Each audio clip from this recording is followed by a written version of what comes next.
Pickaxe.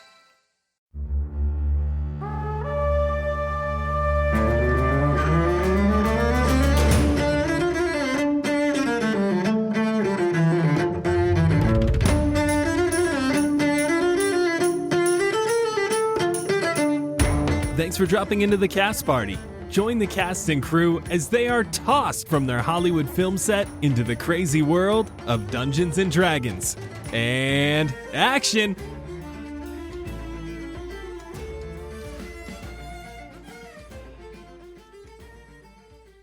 Whoa. Holy shit. There's a human over there. What? Oh, you're right. Who let a human... Wait. What the hell is he doing? Why is he swinging a jar around in the air? Is he trying to catch Fairstress in there? I mean, I guess so.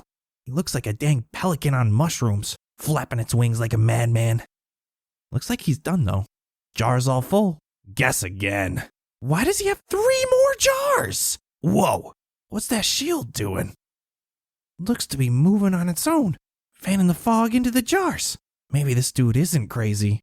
Yeah, kind of smart, actually. Wait. Why is he taking his shirt off? That's a very good question. Why is he doing that? This is despicable. Can't he go back to being a pelican? Man, let him be. Dude must just be having a bad day. Bad day? How do you explain the pickle juice? Listen, I got nothing for the pickle juice, but I do have a theory on the honey and why he took out a stethoscope. Hello, everyone, and welcome to Cast Party. My name is Colin McManus, and I will be your director for today. I am joined by my ocular cast and crew, Ryan McManus. Hi, Sebastian Vivaldi Greensleeves, an emo at heart musician who, upon arriving on set in LA for the very first time and connecting with Xander, heard him praising Yeezus quite a lot. Assuming he was religious, he thought maybe that people in LA used the Y sound for J's. That day, when the actors finally arrived on set and he got his chance to meet one of his favorite actors, he walked up and in an attempt to be respectful and fit in LA, he said, "It's nice to meet you, Jett Chambers. I'm Sebastian." It's one of his most haunting, embarrassing moments of his life. My name Jett. That will be coming up in future episodes.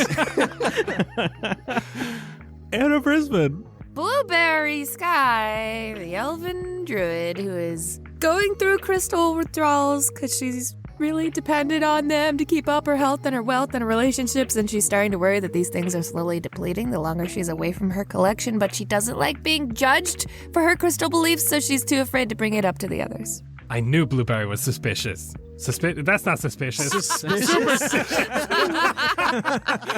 She's still suspicious, but she's also superstitious. Nigel Deacon. What's good? Xander Gucci Supreme, who has a 5-star rating on WikiFeet with about 4,000 ratings, but he doesn't know why. What the hell? Do you paint your toenails? 4,000? He doesn't know why the high ratings, or he doesn't know why his feet are on WikiFeet.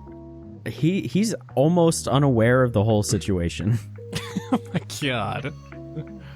Vince Perino. Jett Chambers. Jett Chambers. So, Jett Chambers, thank you. So, fun facts about Jett. He has a very well-known celebrity beef with John Stamos, simply because he's just jealous of him. Wow. Wait, which one's jealous? Jett is. Okay.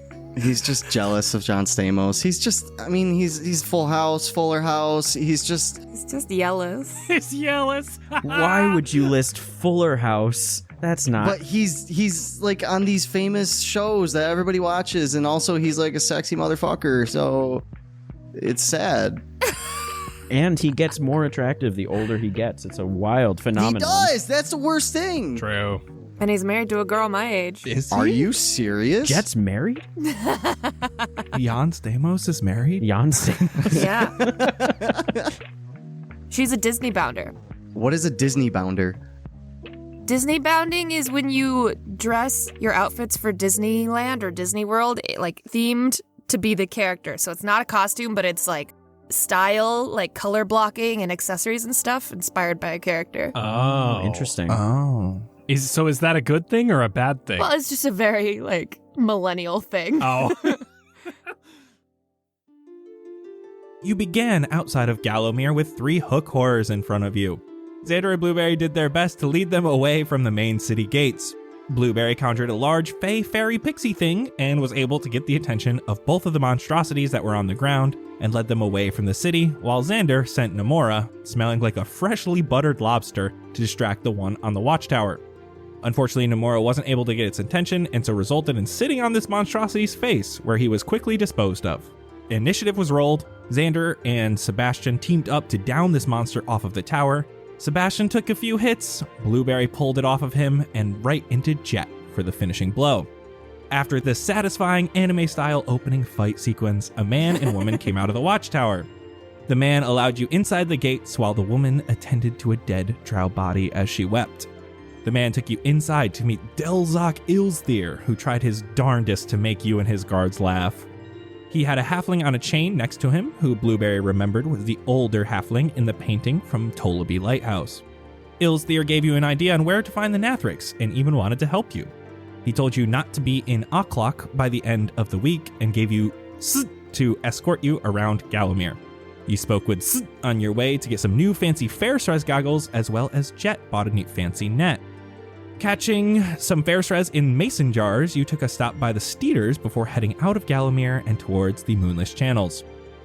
Took you to another encampment where you found a group of drow slavers and enslaved people creating large barges on a lake, one of which was equipped with a trebuchet. You continued into the encampment, saw a temple with a symbol that seemed to denote the Nathrix on it, a forge, a mine, and a boat. The boat you took and got on the lake. Now, I don't want this to sound ad hoc, but it was quite a shock that you simply left the dock, journeyed through the lock, and took a short ride down to the city of Aklak. Unfortunately, there was no door to knock, so you had to take a walk along the walls made of rock, and boy did you flock to the city so heavily mocked, and only to find a door that was blocked. Blocked by 2 large blue lizards with 8 legs and a Darrow rider on each. Now you're standing in a very empty area. Wall to your left, open darkness to your right with the occasional plant and bit of Fairstress to see.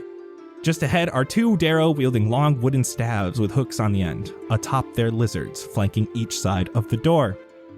And so the scene is set. The question is, what will you do next? Do we have a plan? Xander, this is all you. You wanted to come here. Just don't get us in a fight, please. Yo, what's good, lizard guard? Stop! What are you doing here? As he points the hooked staff at you, and the lizard turns towards you. Oh, hey. Does he point in an accurate direction? It's pretty close. It's not perfect, but it's pretty close. Yo, whoa, hold up. We are some weary travelers that are on an expedition to map out the Underdark, and we are interested in knowing more about what lies down below. We heard a rumor about this thing called the Nathrix. We're very interested in a good way. Xander, What's up? put a donut on his staff. Peace offering. That seems suggestive. How about I offer it to the lizard? Sure. Okay, I'm gonna pull out the bag quietly, I guess. Give me a D6. 5. 5 donuts appear in that bag as you pull one out. Yo, it's okay. I got a treat for the lizard if it wants it. Not gonna force it on it. I'm gonna put it on the ground right here, right in front. I'm just gonna like frisbee it a little bit closer to the lizard. This lizard is pretty large. Like I said, 8-legged, blue scales. You can see that just in front of its eye holes, it has these ducts that are currently slowly expelling a blue fog. And you can see just behind that blue fog, their eyes have this piercing orange color. Give me animal handling. Ooh. 15. You can see this large lizard moves a little bit closer slowly, still looking at you, and kind of bends down with its head and neck and gobbles up this donut. This one was maple frosted. Ooh, tasty. Good choice.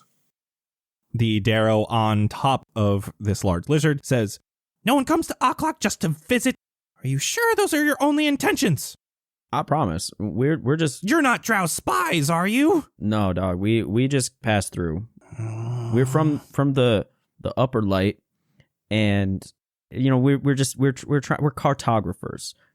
We hop on the cart, we ograph. Sun dwellers. Yeah. You can see this man hops off the lizard, and he's standing on the ground, and he's got this glove on. You can see as he moves closer, the glove has stones on it. Infinity Gauntlet. Earthbenders. On the inside of the thumb, where like the pad of your finger is, you can see a crystal.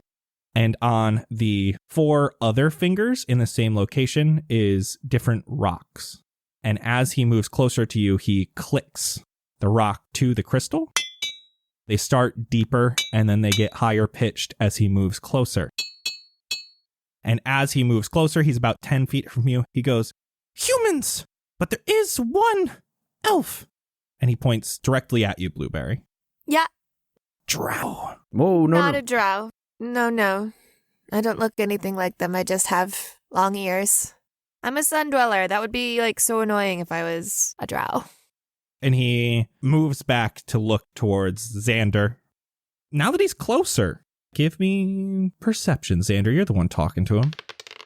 Ooh, nat 20. Nice. Go. What's the total? Okay. 21 with my perception. This Darrow he currently has the hook spear, and he's tapping it on the ground. The area of this wooden pole where the sharp hook is connected, he has a stone carving, which has a symbol on it. It is an oval, wider than it is tall, with 6 curvy lines coming off of it in S-shaped patterns. This looks very similar to the sigil you saw above the temple, just up the river, but instead of 6 circles along the outside, it has these curvy lines. All right. First off, that clicky hand, you do an echolocation, that's pretty dope. Secondly, well, all right, this might be a dumb question, but that symbol on there, we saw something similar to that when we passed through the drought thing. Is that looks kind of Nathrix-y. You saw the order. I mean, we didn't see him up close. It was just like on a building. We just walked by and I was like, oh. So you are with the drow. No, dog. Look, we walked through a city. That's it. And he smacks the bottom of the staff on the ground. He goes, "We are followers of Nathrix. They are the order of the Nathrix. Oh. They are wrong."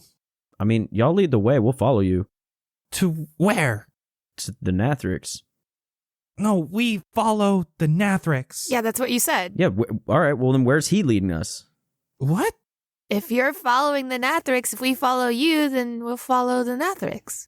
We do not go physically to see it very often. So you don't physically follow the Nathrix? No, we follow its teachings. What does it teach you? It teaches us to not be greedy and to be selfless. The Nathrix gave us the amazing power to be able to see without the need of our eyes and live better lives. Are those two things connected? Like, do you live a better life because you can't see? Yes! All right, I mean, that sounds pretty dope. Lead the way. So you want inside Aklak? Like I said, we're cartographers, we're map makers, we're doodle drawers. We're just trying to find our way through the Underdark here. And we heard that the Nathrix was a thing that we either wanted to go right to or avoid. We got different accounts from different people. Some people are scared. Some people are like, You want to learn and follow. Yes, I said lead the way, bro. Come on. Pay attention. He smacks the staff on the ground again. You are not drow spies. I will bring you to Grimmond. All right. Okay. He is well versed in the Underdark. He has traveled much, and he has learned to follow Nathrix. Sounds Gucci, my Louie. He ends up opening the door for you. You can see there was this other Darrow riding a large lizard that didn't even talk to you. Can I offer that lizard a donut as we pass by? Yes, give me animal handling with advantage. 14 or a nat 1. I'll take the 14. This one also takes the donut. We'll say all 5 were maple this time. Maple's feeling good today. You got 3 donuts left. So this Darrow brings you inside Aklak, and how he does so is the lizard.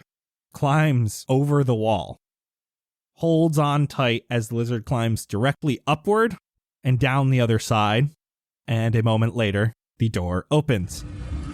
Another Darrow riding another one of these lizards comes out and takes position where the last one just did. And the other one beckons you inside and goes, "Name's Kacho." Ciao, nice to meet you. And he brings you inside. Aklak is a very geometric city. It is an octagon with perfectly equal walls on all of its 8 sides. There is a gate on every other wall. These gates have a large road that heads directly to the center of the octagon where they cross in an X and continue on to the gate on the other side. There is a large building in the center where these roads cross. The inside of Aklak is pretty plain for the most part. Nothing here is particularly beautiful. Most of the colors are dull. There's no paint on anything. The fabrics being worn aren't dyed. There is relatively little plant life around. If it is around, it's generally in an area for it to be cultivated. The path in front of you is a large road that is made up of 2 different types of stone. The left side is a lighter color and looks smoother, while the right side seems to have rougher edges and is a darker color. This continues all the way down to the building in the center of this massive city. There isn't a lot of fair stress here, so your goggles aren't helping you see much, but there are a decent amount of torches around lighting up the area. This seems to be mostly for the large lizards that too inhabit the inside of this city. Because of the main roads intersecting in an X in the center of the octagon, the city is split into 4 quadrants. The northern and southern quadrant look very similar. They're just rows of residences that all look pretty much the same. Similar architecture, all built in a grid pattern. All of these side roads that lead down towards these residences have large stone signs next to them. The first one has a large round indentation on it. The second one has 2 large round indentations on it. And those seem to increase as you walk into the city more. And as you're walking, you hear a chorus of different sounds with these rocks banging amongst these crystals that all of the Darrow seem to use. The Darrow here are very orderly. They walk straight down these pathways with little need for their walking sticks that most of them are carrying. It seems they prefer to use their gloves and the sounds they create. And as you follow Kacho, you get closer to the center of the city. You pass by another building that looks like the temple you had seen at the docks, with the symbol of the oval and the 6 circles around it above the door. This Darrow man continues walking past it, however, and continues around this building in the center of the city towards another temple, almost identical to the one you just passed, but this one has the symbol of the oval with the curvy lines instead of the circles. Can I take a good look at the crystal and rocks that they're using to hit against each other to make the sounds? Give me investigation. 6. There's a crystal in the thumb of every single glove, and all of the other ones have 4 rocks that look relatively similar. Can I see any of those rocks or crystals laying on the ground anywhere? It looks like these are probably manufactured somewhere. A lot of them look very similar. Okay. But it doesn't look like that's just stuff that's just laying around. It's different than the stones that are making up the walkways. Okay. All right. I'm going to keep that in mind. Do these different rocks along the side of the pathway have, a purpose? Well, yes. The right side always goes towards the city, the rough stone, so you know which direction you're going. While the left side is smoother, so you always know which way you're facing. Oh, I was going to say, wouldn't you know just left or right, but I guess you don't know which direction you're... Okay, cool. Is that like a building for the Order of the Nathrix? Yes. You do not go there. They teach lies. Okay, sounds good. So he gets to this temple. He dismounts from his large lizard. He pulls out of his bag a loaf of bread. The bread is extremely soft, and he just tears off a large piece with his hands with ease and whistles, and he tosses it into the air in the direction of the lizard. The lizard eagerly grabs it out of the air and chomps down on it for a moment. And he goes up to the lizard, pats it on the head, and goes, "If I don't come out, you know what to do." And then he looks at all of you in your general direction. "Follow me." Lead the way. He walks with purpose and seems to know exactly where to go after touching his feet to the ground. He still has a spear in his hand, but is clicking his ring finger and his thumb together to make the sound of the rock hitting the gem. This is the second highest note you've heard from him as he walks through the archway into this single floor temple. The floor here is a stone that has a nice little sound as you walk with it each step. Pass underneath the sigil, and going inside, you can see this place is used often.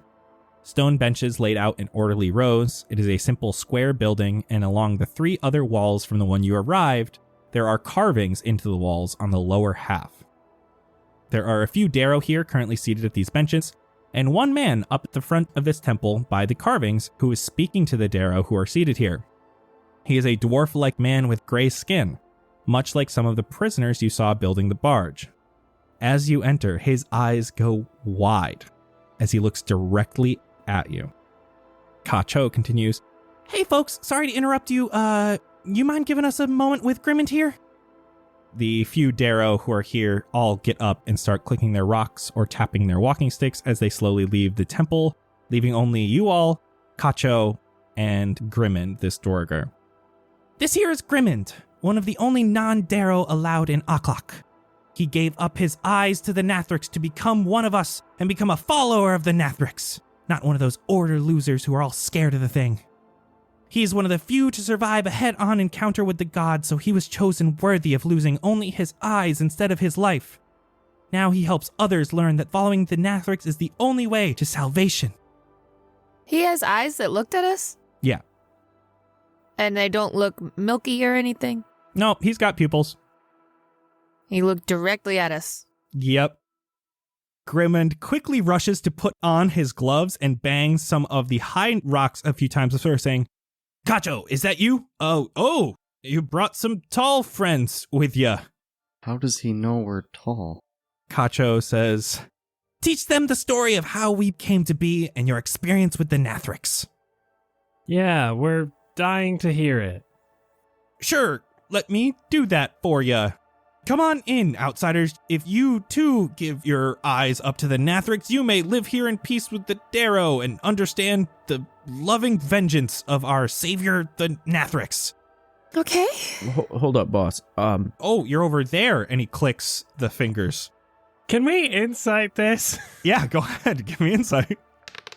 18. Oof. This guy obviously sees you.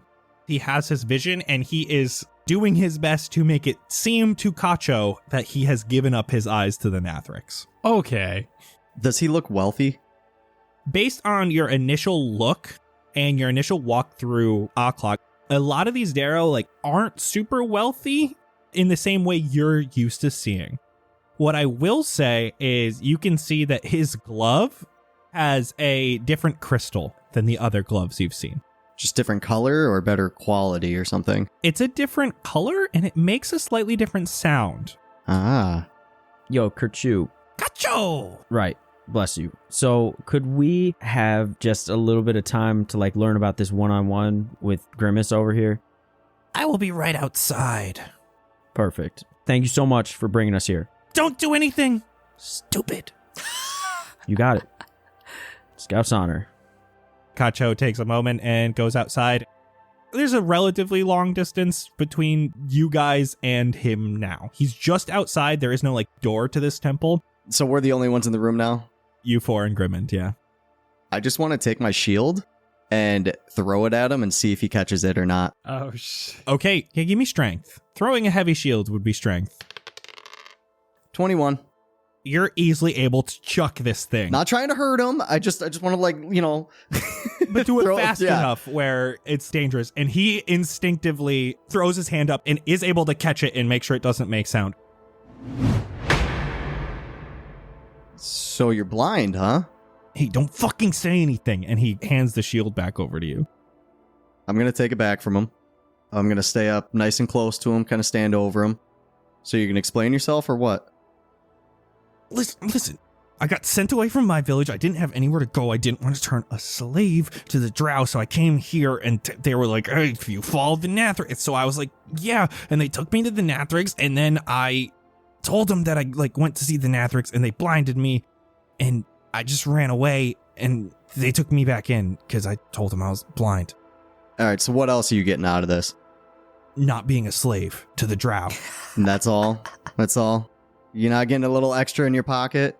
I mean, they pay me to teach people about the Nathrix because, I've had experience with the Nathrix. Okay. Here's the deal. if you want to keep your little secret, you don't want to be a slave anymore, you're going to take us to the Nathrix, and you're going to keep it our secret. I'm not going back there. You're taking us, or you go back to being a slave. Which one is it going to be? Whoa. Damn, Jett. Give me intimidation. 11. I've gotten really good at this. They understand that, like, I'm doing the clicks, and then I know, like, they know I don't see. I'll tell you how to find the thing. I'm not fucking going back there.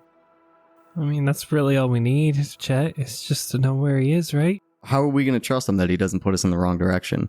I mean, Look at the walls. I'm going to look at the walls. On the walls, you see all these stone carvings. This is the story of the Darrow. I think it's bullshit, but it tells you exactly where the Nathrix is. Can you explain it to me? If he's going to be explaining it, I want to take like a video of the explanation with the map in the background. He doesn't do a huge ton of detail for you. He's going quick.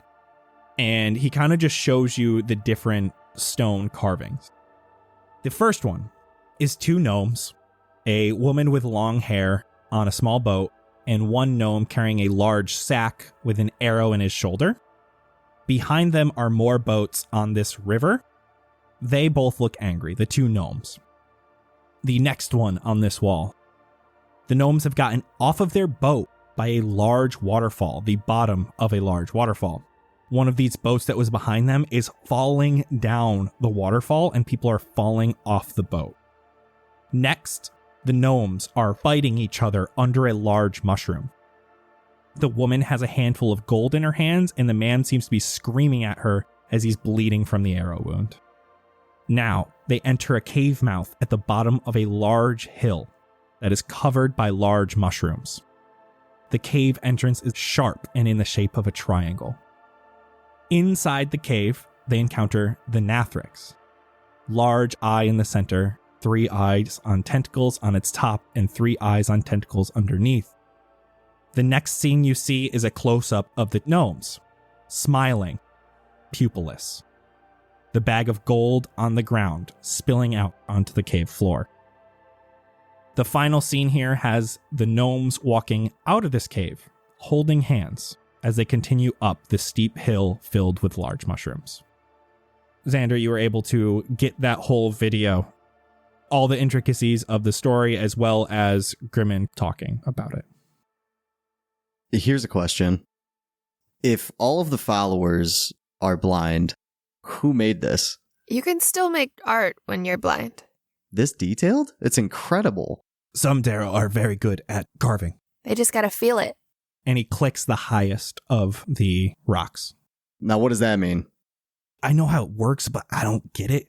The deepest one is better for, like, getting general in, like, a long, wide distance. And the higher it goes, it's for closer distances, but for more detail.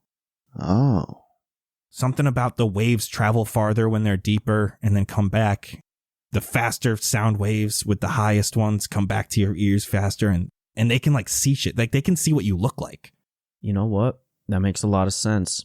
There's this one extraterrestrial being that I was like doing a lot of research on that had a very similar thing. It was all encased inside the mouth though. Very like lizard-like. They could click the one tongue against their teeth and that was how they'd see.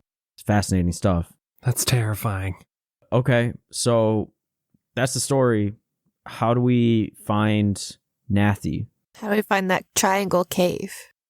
Follow the channels to the waterfall, then get off, and then the mushroom forest. Keep going downhill from the mushroom forest, you'll find that triangular cave. Okay. How easy is it to get lost in the mushroom forest? So as long as you keep heading downward, it should be all right. How long are we expected to travel before we run into this thing? Depends how fast you can make it down the moonless channels. If you're going by walking, it's going to take you a couple days. No, we have a boat. Perfect. Take the boat. You'll be good. I'm gonna look over at Blueberry. Do you want to keep an eye on Xander through the mushroom forest, or do you want me to? I mean, I can do it. I just don't want him getting into anything. Yeah. All right. So we know where we're going. We know about how long. Are we expected to run into any trouble on the way? For sure. Like what? I don't know, man. The Darrow don't take the moonless channels. they can't feel the ground when they're on the boats. All I know is the moonless channels can be dangerous sometimes. But, like, that's your fastest way. Have your teachings, or at least learning of the Nathrix, have you come across anything that might help us? You know, anything we should be aware of regarding the Nathrix? Or, you know, if it has any possible weaknesses? I don't know, man. They all think this thing's a god. They, like, send stuff to appease the thing. And, you know, when drow come here, we capture them, turn them to stone, take them down there, and then feed it to the Nathrix. But that happens, like, once every couple of months. Are the mushrooms in the forest dangerous? No, it's actually really bright down there, too. It's kind of nice. And they don't scream? No, why would mushrooms scream? Some do. Is it dangerous to look into the Nathrix eyes? You looking at the Nathrix isn't a big deal. What about it looking at us? Yeah, that's the problem. Don't look at those lizards either. What do you mean? He fed one.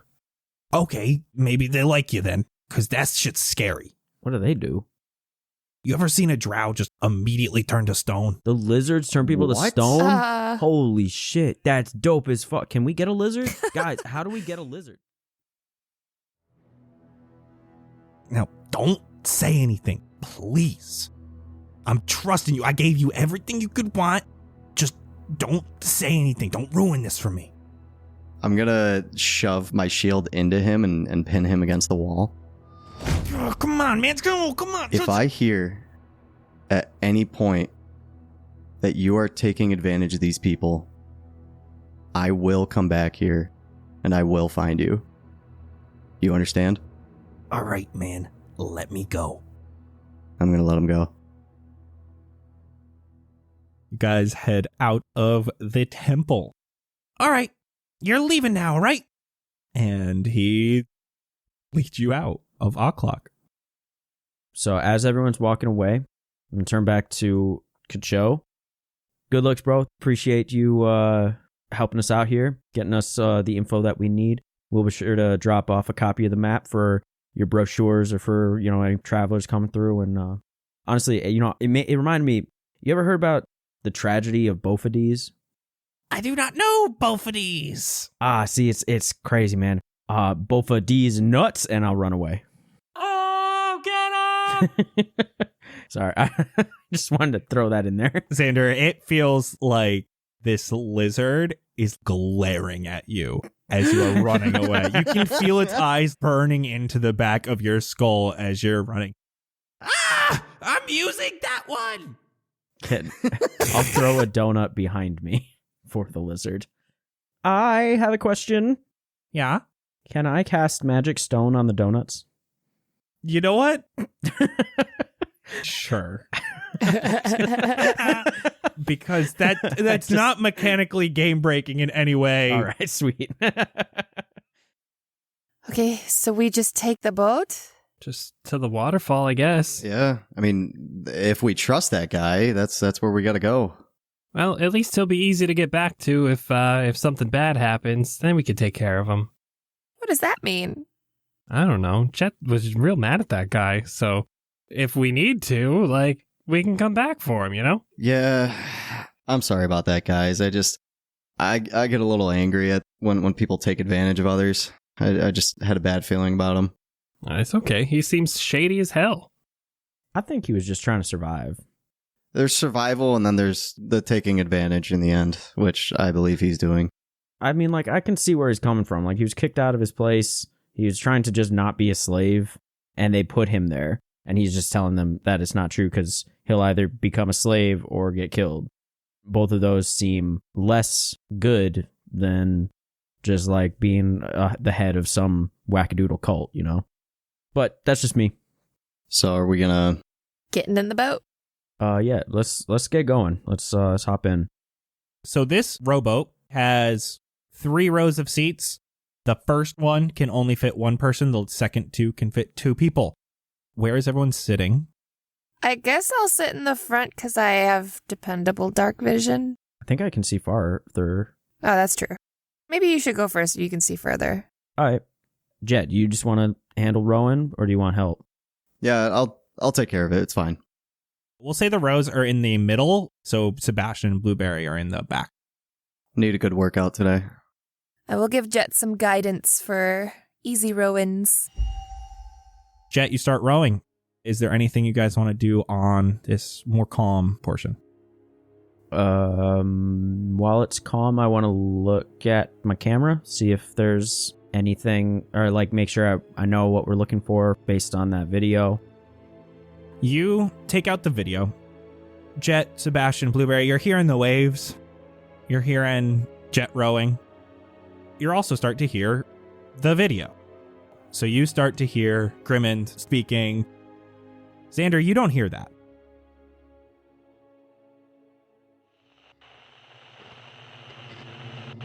The one who has the sight. We have not seen one like you in some time. Enjoy the gifts you have been delivered. Namora.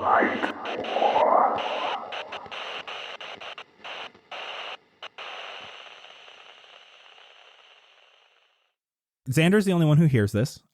What the fuck? What the fuck? I think my video's corrupted. Hold on, I'm gonna watch it again. Xander, you hear the same thing. Everyone else, you can like hear it out loud. He's playing it from his camera. You're 5 feet away. You can hear Grimmond talking. This shit sound right to you? Yeah. Sounds just like when we were there. Just the guy rambling away. What the fuck? So y'all didn't hear like the spooky voice of God or whatever? What? Did he already get into mushrooms? We haven't even gotten there yet. I know. What could he have gotten? Hang on. This might be another Namora situation. Remember how I was talking about how I kept seeing that word? And I thought like, since I was seeing that word, and then we had little green Namora pop up, and was like, oh, that must be Namora. He's a little spooky boy. But like, maybe, okay, something seems funky here. But I thought we solved that with Namora here. Well, I mean, since I'm hearing Satan's butthole talking to me right now, clearly not. Where's Namora? That whole big old thing killed him, remember? And I haven't like asked him to come back. Maybe that's him like asking to come back, or he's mad at you or something. I will scroll through my camera real quick to the find familiar setting and click that to summon him back. Yo, buddy, are you mad at me? Do you know how to speak in like Satan's ringtone? Like what how you doing? Namora immediately dives into the water and comes back out with a small fish. All right, good talk. I don't think it was him, guys. So I'm gonna keep watching this video. I'm seeing if I can decipher what was being said, and just let us know if you get anything, I guess, and maybe we can help. All right. So this is what I figured out. The one who has the sight / the eyes. We have not seen one like you / us in some time.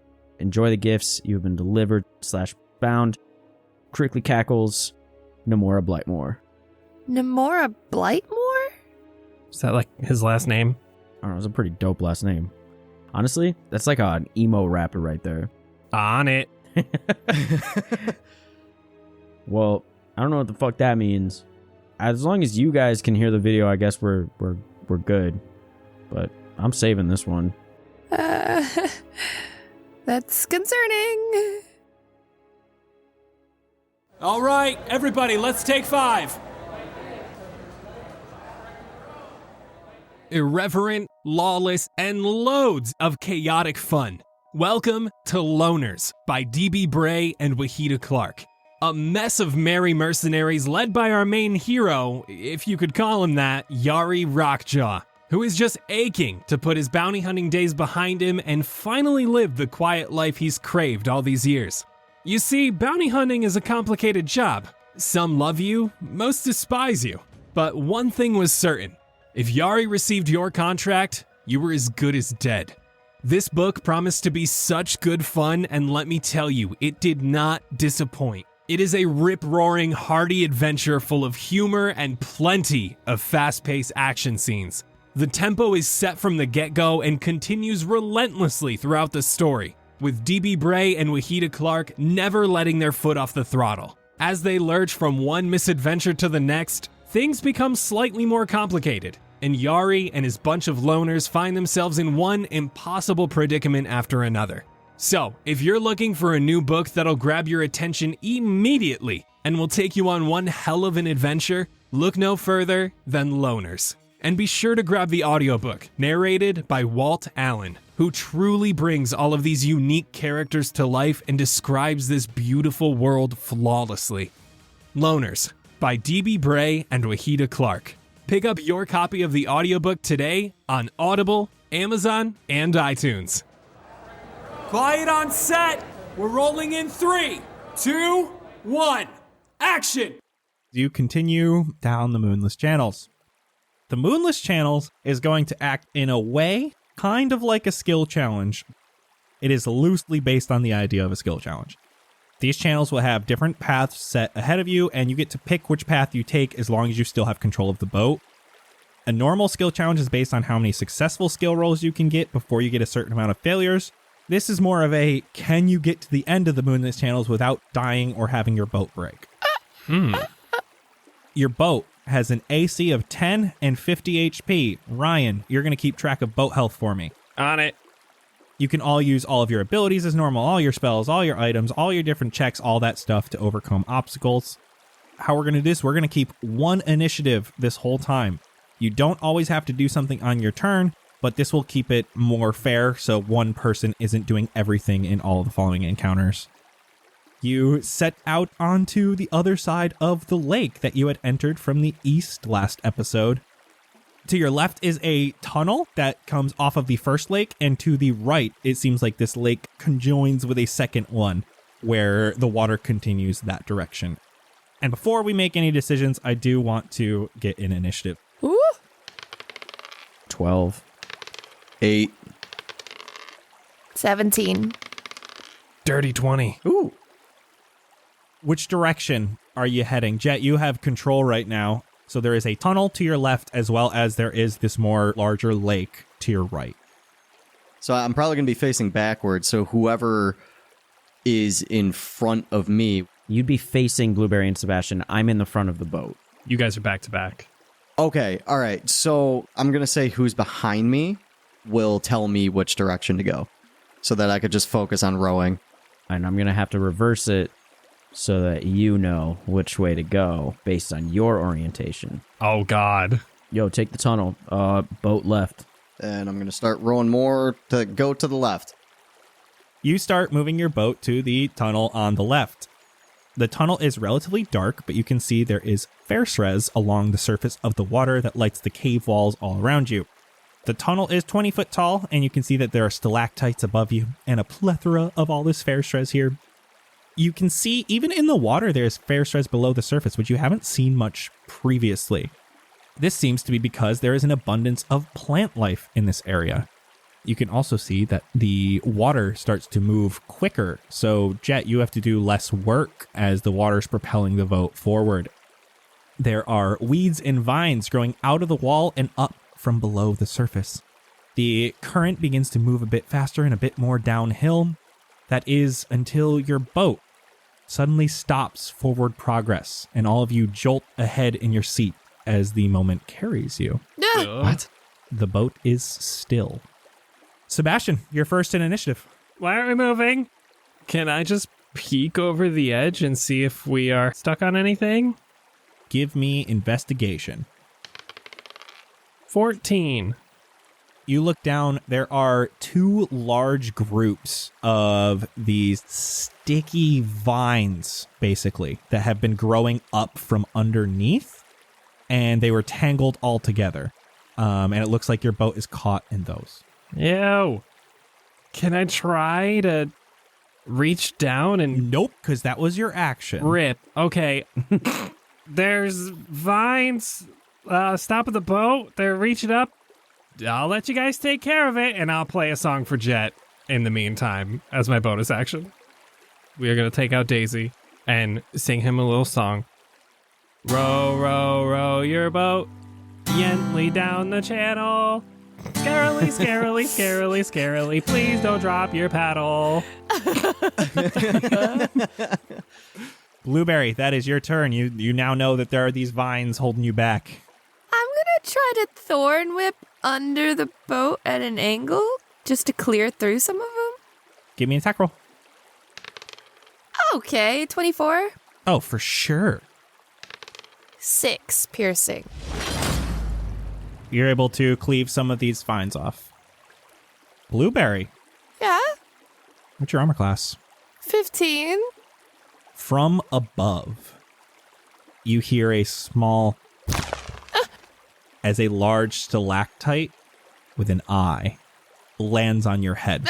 Oh, That is 6 piercing damage. Ooh. As this piercer falls from the ceiling and hits you. Ow! You can see this thing quickly climbs up and out of the boat into the water. Gross! You stay out of here! Xander, you're up. Oh, what the hell was that? And I'll shoot an Eldritch Blast at the thing. 2 Eldritch Blasts. 18 for the first one. Yep. Oh, 5 damage. And then I'm going to use my inspiration on this because I don't want to roll a nat 1 on this.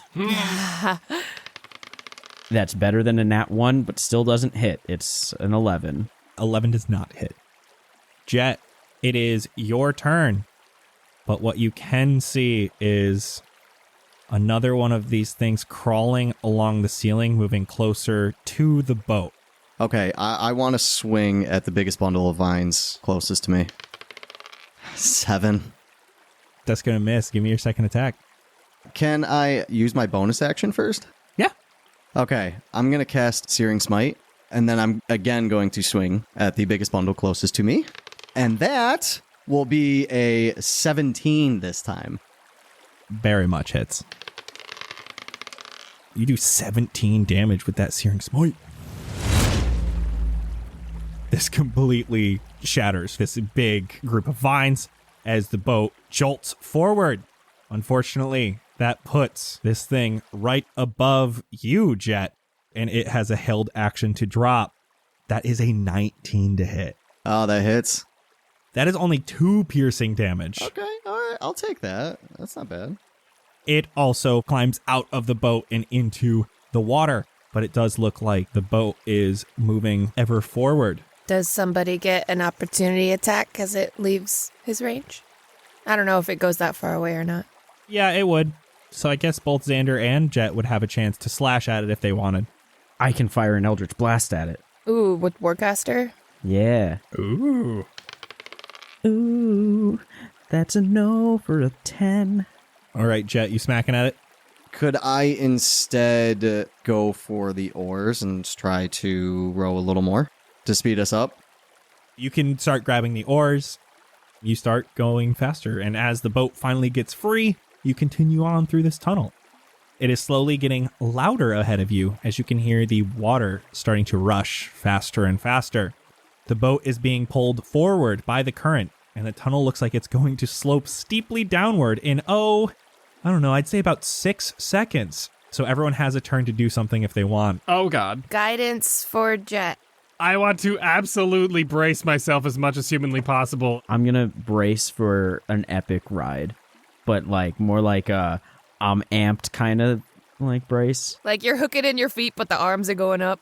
Exactly. I'm ready to go full arms up down the roller coaster. That adrenaline junkie's kicking in. Jett's knowledge, thinking that you have to speed up when you're going to these things, I'm going to row as hard as I can to speed us up.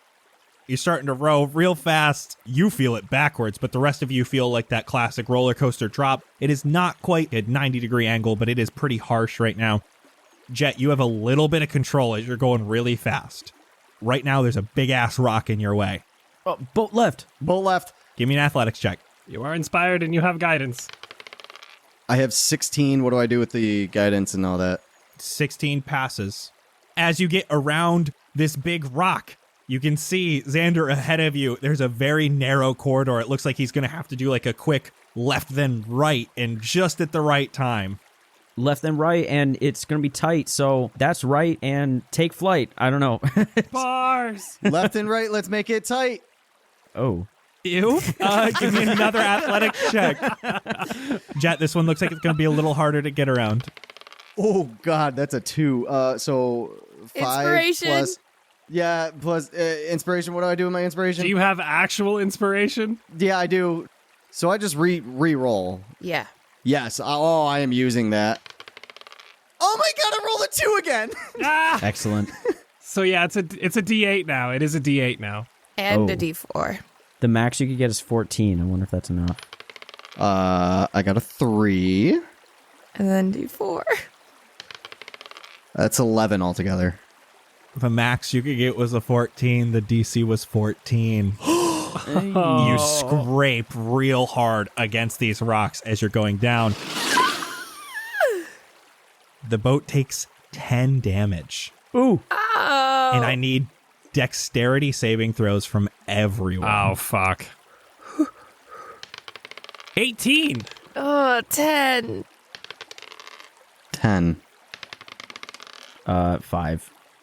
You go a quick left, you go a quick right, just at the edge of this corridor. Jett gets too high up on this slalom wall. And Blueberry, Jett, and Xander fall into the water. Sebastian, you're the only one left in the boat. Oh my god. Ahead are very harsh rapids. Sebastian, you have a chance to grab the oars. Give me an athletics check. Yup. Oh, that was a 17. 17 fails. What do you mean? Oh, shit. These rapids are harsh. There are a lot of rocks here. The boat is taking only 5 damage. Okay.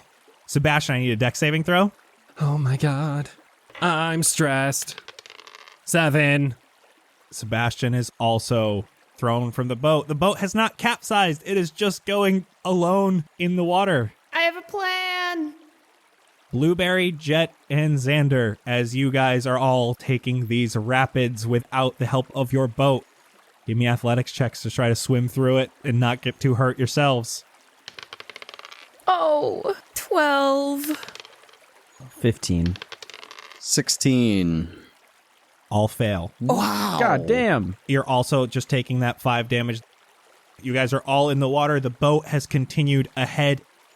In front of you, you can see a vent in the water somewhere. Underneath it is spewing green. It's almost like an acidic substance into the water and is bubbling up. Oh. The boat has no one in it, and you can see that it gets stuck in this area of bubbles without the weight and is currently floating in this acidic substance. We are back to the top with Sebastian. You're in a pretty calm area of water now, Okay. but the boat is in this acidic area. I probably can't climb any sort of wall or swim up to a wall or anything, right? I mean, there are tunnel walls around you. There isn't like a shore on either side, but you could try to climb up the walls. Yeah, I'm just gonna try to get over to a wall and just try to cling on. I'm going to take my rope, not unlimited rope, but normal rope. How far am I from my nearest friend? You guys are all within like 5-10 feet of each other right now. Sebastian's a little farther away just because he swam to the wall to grab on to, catch his breath. Could I pass off my rope to Jett? Or does he need to take an action? Or does he need to do something to take it? No, I will let you like that just be like a quick thing that happens. Okay, I will say, tie this in a moment, okay? And I'm gonna bonus action, wild shape into a giant octopus. Ew! Oh shit, you could do swimming creatures now? Yeah, I didn't know you could. That's awesome. not flying, but swimming. And then I'm gonna swim to the boat. As you enter this area, give me a con saving throw. 4. You're going to take 7 acid damage. So I get to the boat. You get to the boat. You still have an action. Can I, push it or pull it to the side out of this, out of this acidic place? Yes, I'm going to give you athletics check. I'm going to give you advantage because you're a giant octopus. Get big old tentacles. 19. Easily able to move it. Are you pushing it past this acidic thing? Back / to this side, closer to the wall. You're able to move it backwards a little bit and over to like kind of where Sebastian is. Exactly. Xander, that's your turn. Yeah, I had a whole plan too. Like I was ready to get it, but the octopus got it first. So I'll get in the boat and I'll help everyone else up. Samesies. Yeah, I'm a jump. At some point, my tentacle is trying to grab onto the rope at some point. My tentacle is available. I'll flail rope towards tentacle. Jett, you still have one side of the rope. Tentacle has other side of rope. And I will tie said end of rope to front of boat. You guys moved the boat before the boat took any acid damage. Yes. Blueberry, what are you doing with your end of the rope? I want to tie it around myself and then also hold on to it with one tentacle. And you're just going to try to start pulling the boat yourself instead. Yeah, reindeer. You're blitzening this very nicely, able to drag the boat around this acidic vent. Yeah, if I could like keep an eye out for something like that ahead, I would. Give me perception. 23. 23 perception. Okay, I will keep that in mind going forward. I would like to do the same for above the water. Give me perception. I got a 15. I am a giant octopus, by the way. And by that, I don't mean a big octopus. I mean like horse-sized octopus. Whoa. God, that's horrible. Damn, we got the Kraken. Is it a medium creature? It's large. I'm assuming, is it a blue octopus, or are you doing your white with spots? It's white with gray spots. As this path starts to level out from the steeper areas behind you, the water is much calmer and almost stagnant in this much wider area that you come up on. You are still in the cave system, but again, it's water. The water is nice and still. Xander, just off to the side of this straight tunnel, you can see a small area that's out of the water, almost like a shelf. It looks dry, and it looks as if people have been here before. From what you can see, there looks to be remnants of a fire that was made here long before. There's a long-forgotten corpse here. Only bone remains with some dirty personal belongings. The fire pit area seems like it initially sat 4 or 5 people long ago.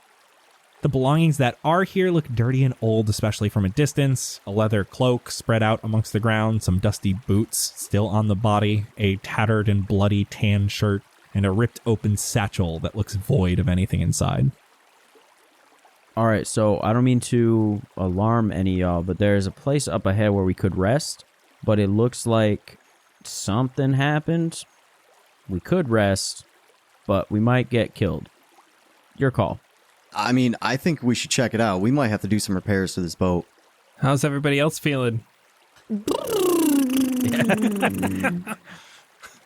Okay. I'm not opposed, I guess. All right, yeah, boat right.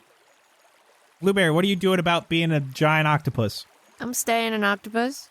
Okay. The rest of you jump out of the boat. I'll drag the boat up onto the edge with me. I can speed 10 feet out of water and hold my breath out of water for 1 hour. I would like to investigate the former campsite. Give me an investigation. 21. There's no remnants of tents or anything. There's a small area where there is the fire pit that you saw earlier. Then there is a corpse nearby, completely skeleton, no flesh left, nothing. And on that corpse is the tattered and bloody tan shirt, the ripped open satchel, and the dusty boots. And then about 20 feet away from that is a leather cloak that's just like spread out amongst the ground. Can I kick the skeleton into the water? Just get that out of here. And then I'll look at the cloak. I would like to approach, at least with a knife out. Can I make it so that it's like a ready to action? If it moves or something, yeah. You were like, well, that's kind of weird. Why is it 20 feet away? And it does indeed move, and you can take that slice. 23. 23 definitely hits. 6 damage. As this thing lunges at you, you can see it looks like a leather cloak, until you start to see its underbelly. That's Ew. cool Oh. shit. I love it. This thing shows a face with teeth that is underneath. It almost looks like a large manta ray that is made of leather. It's got this long tail. It goes to bite at you and it misses, but it also swings that tail around. And that is a 16 to hit. That hits. That's 5 slashing damage. Jett, you're up. I am going to run up 30 feet right next to it and take a big ol' swing right at its face. 24. Easy. 6. As a bonus action, going to cast Searing Smite. Then we are going to attack again. And that is 25. Definitely hits. It has to do a Constitution saving throw for that Searing Smite damage. That is a nat 1. It very much fails the con save. Okay, so it's 14 damage total. Goddamn. We are back to the top with Bastion. I'm just gonna scream and shoot a crossbow at it. 22. Very much hits. Go ahead. 7 piercing damage. So I line up and shoot the blanket. Blap. That's it. All right, Octopus Blueberry. Okay, now I can only move 10 feet as a giant octopus, but luckily my tentacles have a reach of 15 feet. So I'll move a bit closer to it. And from about 10 feet away, I guess, I will whip some tentacles at him. 22 to hit. Definitely hits. That's 12 bludgeoning damage. God damn. Also, he's grappled in my tentacles. That's it. It is now grappled, though, by Tentacly Blueberry. That is this thing's turn. It has to make a con saving throw. It does? Yep. Oh, okay. At the start of each of its turns until the spell ends. That is a natural 20. Damn it. All right. It's good now. It is not good, though, because it is grappled. So you can see this thing start to try to get out of the grasp of Blueberry's tentacle and freaks out. It's going to bite for Xander again. Xander, that's a 17 to hit. Yeah, that hits. As a reaction, can I use protection? It's a 23, so it still hits. Son of a bitch. So it bites onto Xander, and as this thing bites, it wraps around him. Grappleception. So, yeah, it's a grappled creature is now grappling me. This is not technically a grapple. It is attached to you. Ew. Oh. It is going to swing around with that tail. 14 hits you, Xander? That is my armor class. That one is 5 slashing damage. I have been hit with 5 damage 4 times. Xander, that's your turn. What are the chances that you will let me try to coax it with a donut to become my friend? After you've already been attacking it? Well, it surprised me, but now it's weak and wants food. It's like Pokemon. Yeah, exactly. You gotta weaken it a little bit before you catch it. Where the fuck are you going to put the donut? It's currently gnawing on your chest. I'm gonna place it in front of what I assume is its nose, and just be like, "Shh, buddy. We can be friends. I'll feed you. I'll keep you safe." So that's what you want to do. I would love to do that. Give me persuasion with disadvantage. First one's 18, and the second one, 17. Fuck you. Let's go! Fuck you. Okay, fine. It's a mantine. It lets go of you. And it does attach itself to this donut. This one's gonna be a stretch, but I'd like to talk to Nomura. Is that an action? Is that something that I can? I allow people to talk during combat, so you can just talk to Nomura. So I'm just like thinking to Nomura, I don't know if you can communicate with this thing on any level, but please try and tell it that we're friends. What languages does Nomura know? That is a great question. Abyssal and Common. Nomura goes up and tries Abyssal, and this thing doesn't seem to react. Well, Can I try the same thing in Celestial and Infernal super quick? Just like, we're friends. This thing's just gnawing on the donut. All right, last thing I'll say is just quickly to everyone, stop attacking. I want to see if we can make it friends. Hold on. Wait. I already got one weird friend. I can have another. Chat, you're up. Do your thing. I'm going to use land hands. I'll give him 10 health. Ooh, thank you. Sebastian. All right. Good luck. I'll walk up and give him a pat on the back, just the first level cure wounds. 8 health for you. Damn, I'm feeling good. Blueberry, you're up. I'm just gonna move 10 feet closer. Are you keeping your grapple? Yep. Okay, you're keeping the grapple. That is this thing's turn. It is going to continue eating the donut, but Blueberry, it feels like it's wriggling. Its action is going to try to get out of the grapple. That's a 21. Damn, yeah. It uses its action to get out of the grapple. Xander, how hard are you holding on to this donut? It's more or less just, I just have my fingers like around the side so that it doesn't bite me. It's just biting it, so not a good grip on it. It's a donut. I can't squeeze it, so. It grabs the donut out of your hand, and it starts trying to float away, and there are 3 people in its melee range. Is anyone taking opportunity attacks? Jett, Sebastian, or Blueberry? No. Nope. This thing continues going. You can see it gets 40 feet away from you. Do you guys want to continue an initiative, or you want us to let this thing go? Do we have any donuts left? 2. I've got 2 left. Is it the vegan one? Oh, are there any vegan ones? Roll me 2d6. If it's a 6, it's vegan. I got a 6. Okay, so there's 1 vegan one left, and I've got 1 regular one left. Okay. Can I have the regular one? I mean, yeah, sure. I just want to throw it towards the monster. Give me athletics for a donut throw.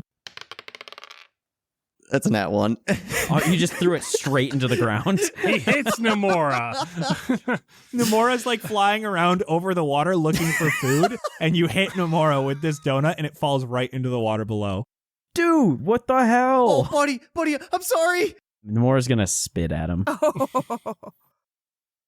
I'll give Xander another pat on the back and just be like, if it's meant to be, he'll come back. It's okay. Yeah. I'm gonna put the last donut right on the ground where we were. I'll walk back to like where the campsite was. I'm gonna take a quick breath of water and walk back to the campsite. I want to take a good look at the boat and see what's the condition of it. It's looking pretty good. It's sturdy. Does not look good. It's got some dings and dents, but it's hanging in there. At this campsite, is there any wood laying around or anything? Doesn't look like it. Damn. Any of the wood that's left over from like where they had fires is charred and burnt. It wouldn't be structurally sound enough. Ah. I'm just gonna druid craft some moss over like the dings. Oh. Spend a few minutes just giving it some nice cushion. Ryan, how much health does the boat have? 35. We're hanging in there. You guys getting back in the boat and heading down? Yeah. Let's get right back in the boat. Should I steer it again as an octopus? Is that more effective than rowing? I don't know. I would probably allow like an athletics with advantage. That sounds pretty good. If we go through those rapids again? Question. If I am steering as octopus, I won't be able to see the directions of the water while also looking for like dangerous acid vents. I could be watching from above and I could just like tug on the rope in different directions, left or right. But I'm pulling the rope. I don't know if I'm going to feel that or not. You'd feel like a tug in one direction, wouldn't you? Would she be able to tell if we like slapped the water with the oar on one side or the other?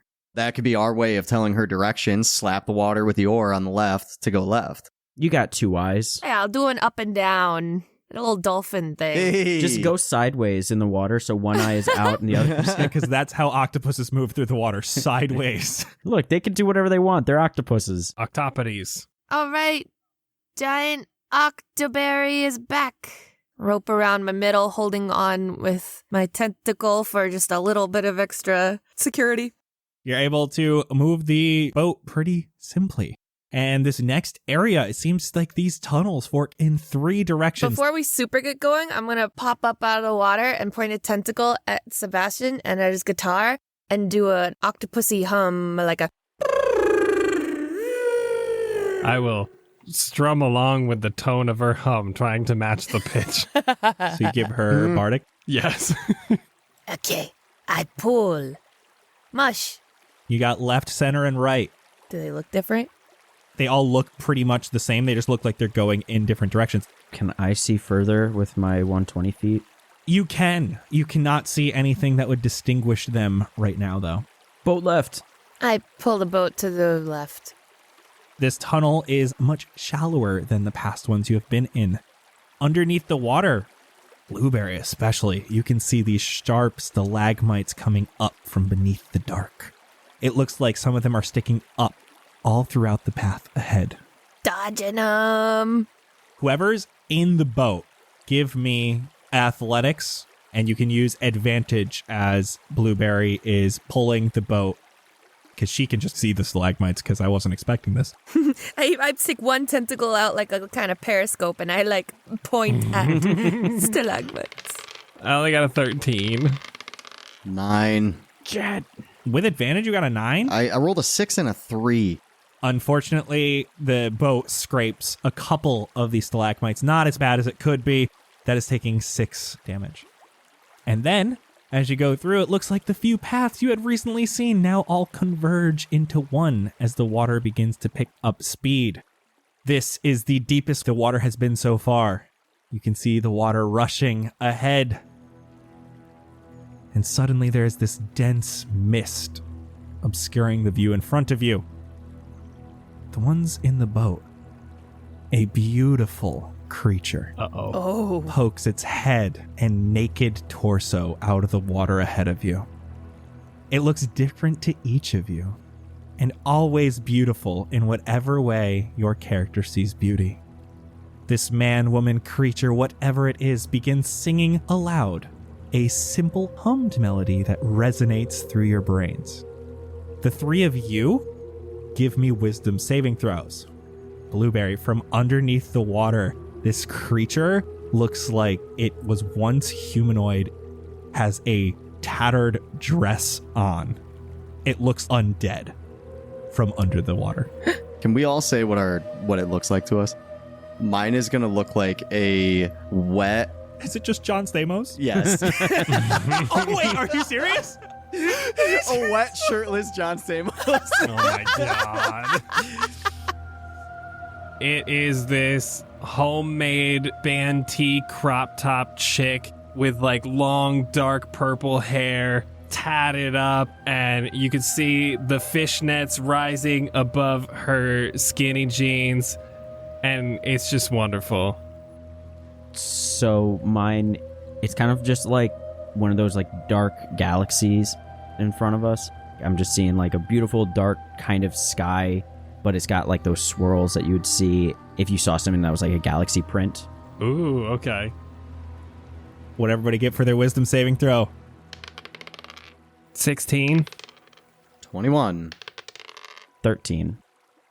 For those of you that failed, which is just Xander.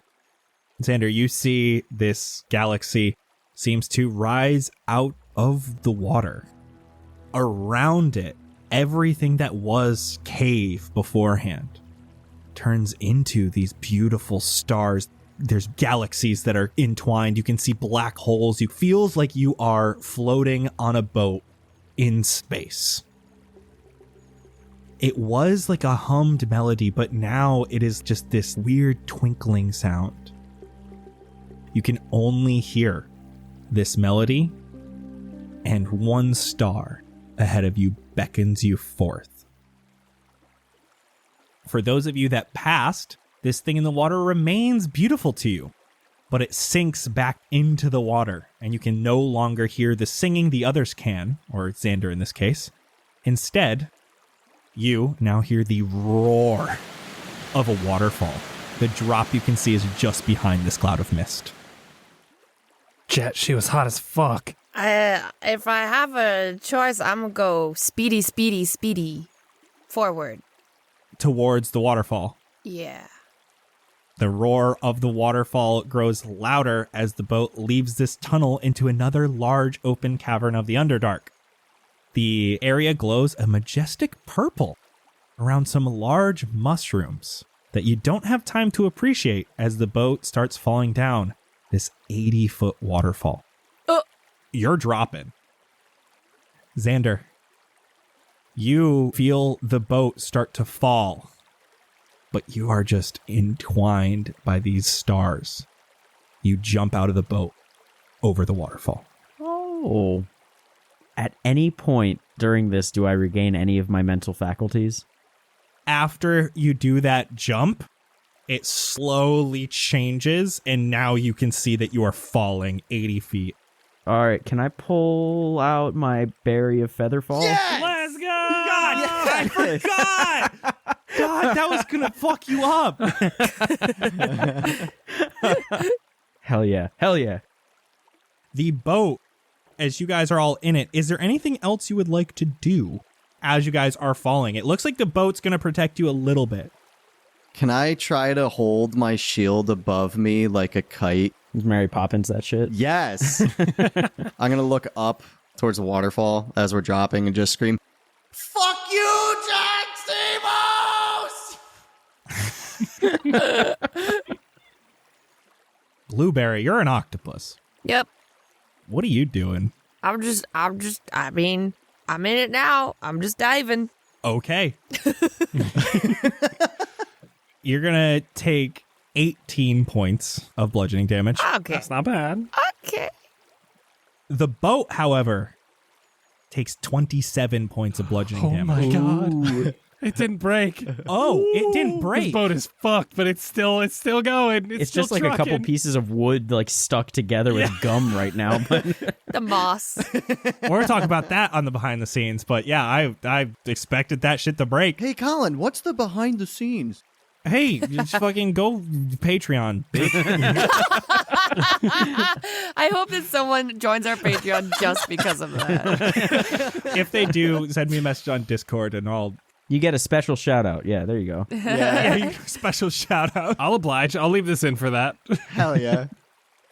You guys fall down this massive waterfall. It is roaring. There's a lot of water here, and it is fast for everyone but Xander. You are truly Mary Poppinsing it as you see them crash into the bottom. The boat goes underneath the water for just a second, but pops back up and lands on the water. I'm looking up at Xander just floating down. I'm like, God, why didn't I think of that? Fuck! This was dope. You all land in this area. It looks like this river continues going, but to your left, a large mushroom forest. I'll pull the boat over to the left. Yeah, you pull the boat over to the left. You're able to easily get it back out onto the ground. It's mushroom time. I hope I find a Liberty Cap. As we're getting out, I want to keep a close eye on Xander. I'ma need a mascara. Blueberry, you staying in Octopus? Looking for that laughing Jim. If they're okay with going slow, I'd take a big old breath of water and bobble along. We love some Gymnopolis ludifolius. Before we go to mushrooms, what is there across on the right side? It doesn't look like there's anything that exciting from what you can see on the other side. Okay, I'm turning around and looking at the waterfall under the water. Blueberry, are you just going to check every waterfall? Okay. Slowly, you move underneath this massive waterfall. There is a narrow area behind this waterfall, and is loud and precarious here. You do see, as you move behind this sheet of water, a cave entrance above the surface. It has plant life in and around it, but not Underdark plant life like you have seen around. There are flowers growing here, moss, even grass. And the cave seems to continue and has plant life all throughout it. I make a very loud... Is that a beckoning, do you guys think? Or should we just let her do her thing? I'm gonna go see what's up. This looks like a cave. The cave continues with plant life aplenty. It is just a short walk before the small cave tunnel opens up into a glorious underground cavern. The whole place is lit with a pocket of dense ferrous. It almost looks like this area is out in the middle of the day with how bright it is. There are beautiful colored flowers. There's allium and roses next to these bushes that have budding flowery vines. The middle of this large cavern is a giant weeping willow tree. It seems like it has been here for so long. The branches and leaves touch the ground all around it that you cannot even see the trunk in the center. Even from here, you can see it has good berries growing on its branches. Oh. Can I tell that these are legitimate good berries? Yeah, you get closer and they look exactly like the good berries you can create. I'm gonna eat a good berry. You grab a good berry and you regain 1 HP. Yeah. Wait, I would like to grab a good berry too. Okay. Do I also gain 1 HP? You do. Fuck yeah, I'm back to full. I literally had lost 1 HP and I don't remember why. So now I'm set. Blueberry, from where you are, it is crazy that this willow tree has grown this much and that it is almost a complete circle of just branches. This is beautiful. Can I check out the whole trunk and everything? You push through to the inside of this tree. The branches and narrow leaves grazing you as you move into the center of this dome of branches. When you finally reach the inside, it is small. About a 10-foot radius around this tree is not covered by these massive branches and leaves. The other thing that is really weird is the trunk of this tree is insanely thin. Like you could almost fit your entire hand around the trunk. The trunk splits in two about 5 foot into the air, and in the middle of this V shape created by the tree is a book. What the fuck? Grab it. You octopus reading? Yeah, I'll octopus read it. The book is a journal from someone long past. There is no name associated with any of the pages. Reading, you can see they were not native to the Underdark, but were forced to live here. It is not clear why. They did not do well in such a dangerous place, so they set out to find a place where they can call home away from the dangers of the Underdark. They found this oasis, hidden beneath the waterfall. They tended to the plants even though they did not need the help, and they even lived here for quite some time. The last passage is written in a much more somber tone. Verbatim, it says, "The deep dragon has seen me enter the oasis. I fear that if it does not find its prey, it will find its way in and destroy this place. I owe this place the happiest years of my life. I will lead the dragon away and never return. I am leaving Willow here until she can be of use to another. If you are reading this, you have found this place full of hope. I leave my earthly possessions and Willow. Simply put your hand around her and say the word, and she will protect you." You'll wrap that tentacle around that, baby. I'm gonna point at Sebastian. Me? What do you want me to do? Point at the tree. I'll walk up to the tree and look over at Blueberry. What do I do? I'll show the passage. I'll point at the words hope. I'll point at Willow. I'll point at Oasis. I'll wrap my hand around the tree and say Willow? You can fit almost your entire hand around it. You say Willow. The tree quickly begins to collapse in on itself, as if watching it grow in reverse. Oh no. It collapses all the way down into a wooden staff that you're currently holding. Whoa. What? That was cool as shit, bro. Blueberry, this seems like it would be for you, but I'll hold on to it until you're not all slimy. I mean, I'll pick it up, but I look really silly. As the tree reverts, you hear the telltale clang of a sack of coins hitting the ground. I'll look for it. It looked like it was up in this tree, and as it reverted, it fell down. Can I look in it? I'm going to need an aha already. There's 420 gold in here. Aha! No, I meant because 420. Oh. That was like a pirate. Aha!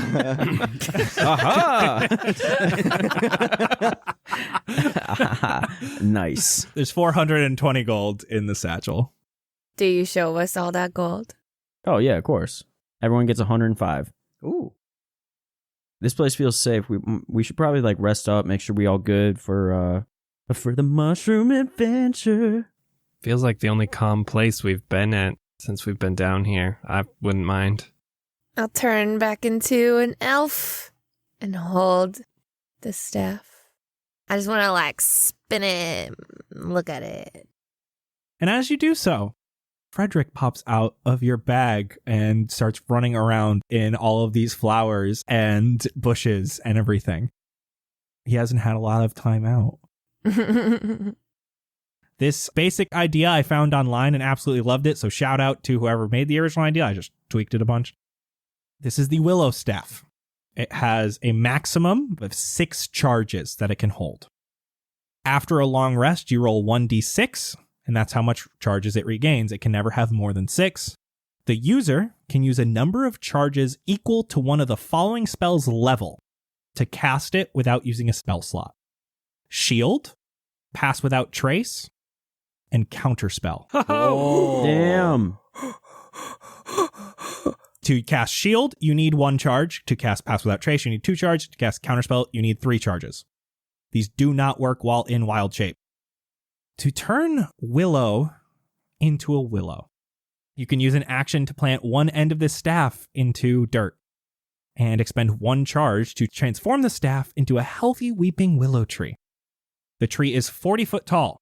It branches at the top, spread out in a 30-foot radius before touching the ground and acting like the alarm spell.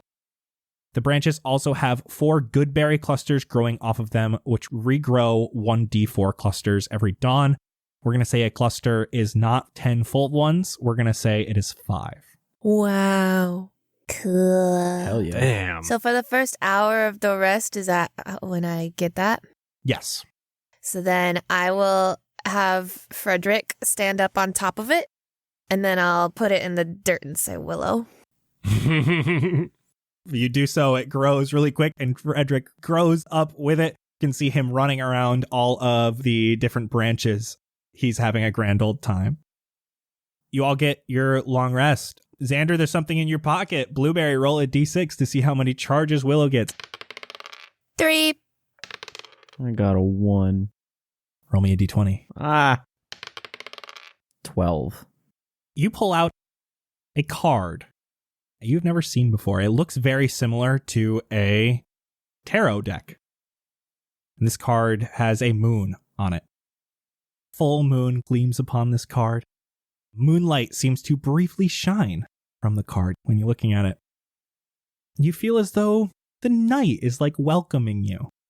And you have gained an extra 30 feet of dark vision. Oh my god. Holy Wow. cow. What the fuck? Is that permanent? Yeah. Holy shit. Dude, you endured the mitten for this long. You deserve it. Yeah. That's tight. Oh, fuck yeah. All right, everybody sleep good. Yeah. Yeah, it's so peaceful under here. I know, I kind of feel bad leaving it.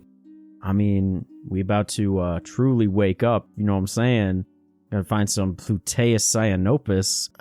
Ooh, boy, wavy cap, psilocybe mexicana. Ooh, here we come. We aren't in our I'm running out the on door. our plane anymore. You don't know how these work. I'm chasing after him. Xander, come back! Canalois and Catullus. You're still gonna keep an eye on him, right, Blueberry? Yeah. And you head towards the mushrooms. Just off of the waterfall is this forest. They all emanate a soft purple glow from the spores being shed from their undersides. This forest seems large, but continues generally to the south. Xander, what are you looking for, man? Honestly, anything recognizable. I would like to try and find Amanita muscaria just because it looks pretty, but you're not supposed to eat those. So truly, I would like to find liberty caps. Give me nature. Xander, this is so dangerous. I really don't recommend doing this. Nat 1. Oh. You find Liberty Cap. We are on our way in to fight some dangerous thing. 1, you don't want to be high to do it. 2, you don't want to be poisoned to do it. We taking some? Xander. I'm definitely picking some. You find a nice little patch that's got 6 there. You take 4 of the nice ones. Some of the other 2 are like, oh, they're kind of like in their infancy. They're not quite ripe. And you're positive that the 4 you took are great. It's perfect. One for each of us. No. Okay, no. We'll do it later. Don't worry. Not until you're under the willow, okay? You continue walking for some time. The spore-filled air seems surprisingly fresh. The smell is pleasant, especially compared to the stagnant air you've dealt with so much already in the Underdark. You walk for no more than 5 to 10 minutes in the general direction, and you can see the mushrooms are getting taller, before seeing some in the distance that look shorter. Getting closer, you can see that they aren't shorter, but rather they are going down an incline, going pretty sharply downward. As you get to the crest of this impending decline, you can see at the bottom there's a cave entrance. The fair shreds inside being the only thing inside that lights the dark walls. None of these mushroom spores seem to go past the cave entrance. It is a large cave with a triangular entrance. And for today, that's a wrap. Oof. Oh, it's planning time. Oh, yeah. On the Yeah. right track. God. That's a lot. I never have to prepare a pass without a trace again. Oh my God. And counterspell? God damn. Well, we'll talk about all that on the behind the scenes that you can go get to by joining us on Patreon. Bitch. It helps support us and helps support the show so we can keep making this awesome stuff for you. We also got the after party where we do a bunch of crazy one-shots, and Ryan just ran his first one-shot. Total blast, and there were cats and birds and poop. So go join us on Patreon. Bitch. Just call him a bitch. That's what you have to say is join the Patreon, bitch. Goodbye, everybody. We love you. Bye. Bye. Patreon.com/castparty is where you'll find loads of exclusive content from the cast and crew. Behind the Scenes drops the Monday after every single Cast Party episode, where you can hear more about our conspiracy theories, our thoughts on the story, and all the behind the scenes info you won't get anywhere else, along with some crazy derailed nonsense in between.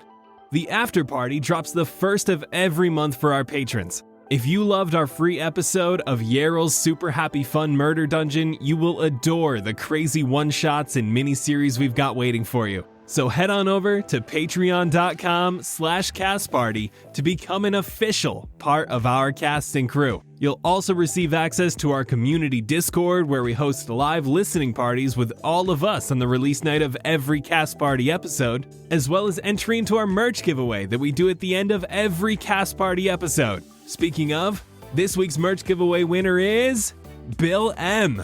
But hey, if you want some merch for yourself to rock around town, head on over to cast-party.myshopify.com. Shirts, stickers, water bottles, all sorts of stuff, and so much more coming soon. Thank you all again for listening, and we'll see you in 2 weeks to see what lies in this cave. See ya!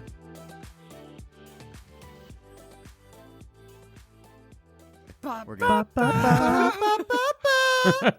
I'm recording. That works really well. I like that. Yeah. I think Vince DC'd. What? Oh, God. You were just so still, dude. Sorry, I was reading. You were so still, and I was like, Yeah, well, I was letting him say his thing, and I was reading.